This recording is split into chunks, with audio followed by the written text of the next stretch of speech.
De dag begonnen vandaag? Nou, de dag is vandaag begonnen om 7:30 met het openen van het stembureau.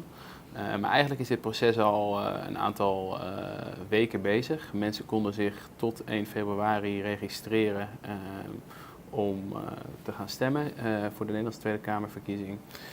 Iedereen die daarvoor in aanmerking kwam, die kon dat doen. Daarvoor hebben we in kranten en op Facebook mensen opgeroepen. Die mensen hebben een besluit gekregen, die hebben een stembiljet of stembescheiden gekregen. Die konden ze of hier ophalen of die zijn naar hun thuis gestuurd.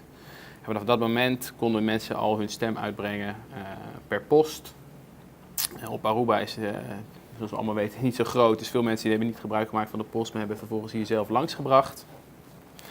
En wij zijn gisterochtend begonnen met het openmaken van de stembiljetten. Dat betekent dat wij controleren of de handtekening die op het briefstembewijs staat ook overeenkomt met de handtekening op het registratieformulier. Als dat zo is, dan keuren wij het briefstembewijs goed en gaat het stembiljet in de witte box of in de box die daar staat.